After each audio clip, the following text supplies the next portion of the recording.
Selamat pagi murid-murid. Apa khabar semua? Hari ini kita akan tengok Bahasa Melayu tahun 5. Sila keluarkan buku Bahasa Melayu tahun 5, Unit 8. Sila buka muka surat 47. Tema Unit 8 ialah Prihatin Pasti Selamat. Manakala tajuk bagi hari ini ialah Pencegahan COVID-19. Dengan tajuk ini, cikgu perlu bimbing murid bercerita dengan sebutan yang betul, intonasi dan gaya yang sesuai dan minta murid membuat simulasi. Murid-murid, tahukah anda apa maksud pencegahan COVID-19? 同学们知道这是什么意思吗？本质干旱是预防 COVID-19 就是新型冠状病毒，就是现在正在危害全球人的一种病毒。Baiklah, sekarang kita akan baca dan cuba faham. 现在我们来一起读，然后呢，我们来了解到底在说些什么。Cikgu Zura menayangkan video tentang wabak coronavirus COVID-19 kepada murid-muridnya. Video itu memaparkan usaha yang dilakukan oleh Kerajaan Malaysia untuk menangani wabak COVID-19. 好，那么同学们这一段在讲些什么呢？好，他说，Cikgu Zura 把关于新型冠状病毒疫情的视频呢播放给他的学生看。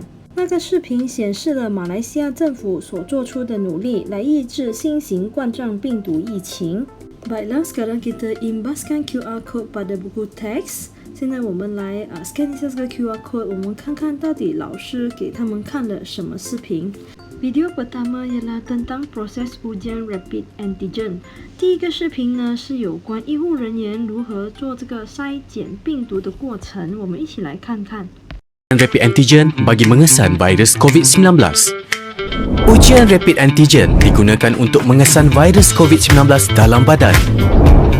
Semasa pengambilan sampel dan ujian rapid antigen, petugas perlu memakai PPE yang sesuai dengan mematuhi amalan seperti berikut. Gunakan hand rub. Pakai pelitup muka N95. Pelindung kepala. Pelindung muka. Pelindung kasut. Gunakan hand rub sekali lagi. Sarung tangan getah. Gaun. Sarung tangan getah sebagai lapisan kedua. Apron. Pengambilan sampel bagi ujian rapid antigen. Individu diminta duduk dengan selesa. Petugas kesihatan akan mengambil suap nasopharyngeal melalui hidung atau tekak pesakit.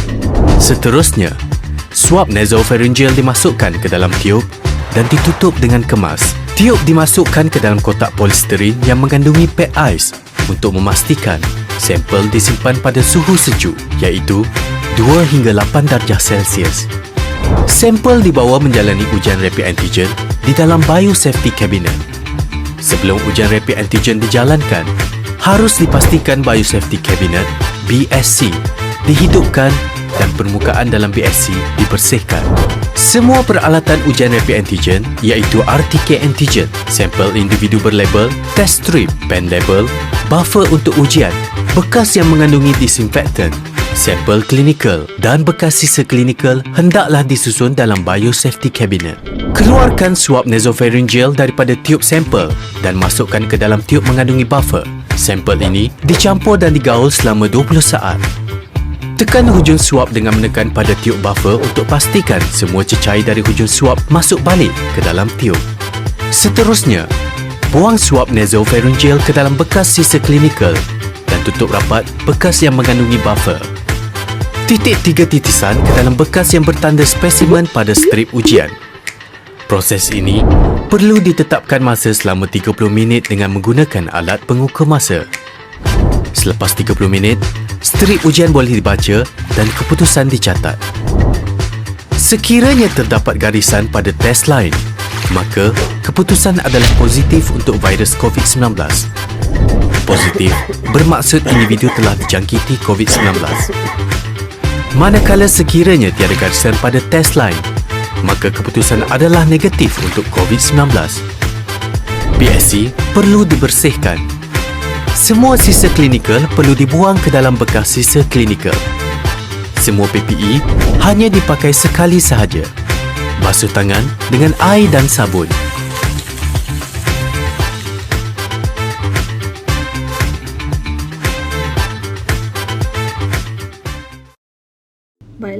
kita scan QR code yang kedua。现在我们来 scan 第二个，我们看看第二个视频是讲些什么的。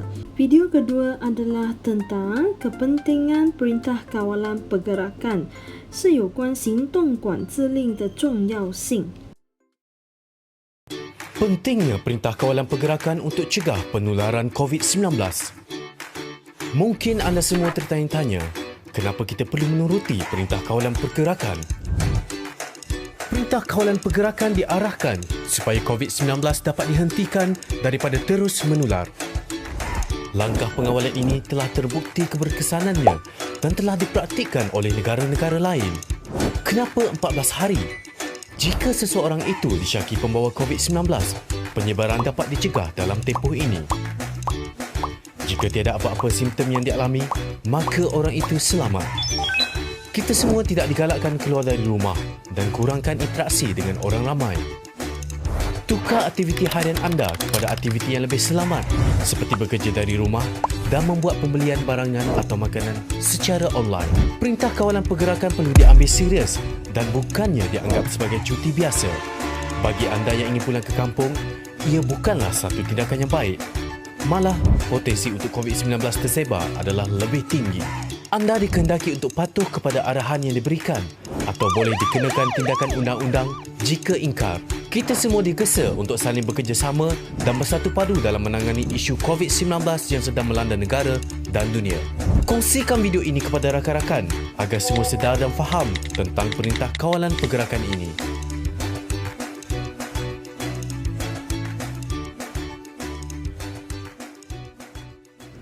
Baiklah, melalui video yang kita lihat tadi, kita dapat tahu beberapa langkah pencegahan COVID-19。现在我们继续来看看课本里面有关如何预防这个病毒的方法。Baiklah, langkah pertama ialah menyediakan kaunter saringan, 设立筛检站。Langkah kedua ialah melakukan nyah kuman di kawasan berisiko tinggi， 在高风险地区进行消毒。Langkah ketiga ialah melaksanakan perintah kawalan pergerakan PKP， 实施行动管制令。Dan langkah terakhir ialah mengamalkan penjarakan fizikal， 就是保持社交距离。Okey, daripada muka surat ini kita dapat mengenali beberapa langkah pencegahan COVID-19。好，这页主要的内容是告诉我们预防新型冠状病毒的方法。Okey, sekarang kita akan membuat satu simulasi, 就是模拟。Murid-murid diminta membaca bersama dengan cikgu semula cerita ini.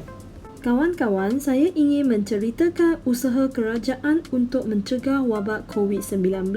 Kerajaan Malaysia telah menyediakan kaunter saringan di setiap pintu masuk negara untuk mengimbas suhu badan orang ramai. Seterusnya, pihak kerajaan juga melakukan nyah kuman di kawasan berisiko tinggi dengan menggunakan pembasmi kuman khas. Pihak kerajaan juga memastikan rakyat Malaysia mengamalkan penjarakan fizikal dan memakai pelitup mulut semasa berurusan apabila melibatkan hubungan sosial. Akhir sekali, kerajaan juga melaksanakan perintah kawalan di seluruh negara iaitu sekatan jalan raya oleh pihak polis untuk memastikan rakyat mematuhi perintah kawalan yang dikuatkuasakan oleh kerajaan. Sekarang, murid-murid boleh cuba membaca semula dan membuat simulasi. 好，同学们，现在你们可以回放，然后跟着朗读做模拟。Baiklah, itu saja untuk kelas hari ini. 今天的课我们就上到这里啦，谢谢大家，terima kasih semua, jumpa lagi.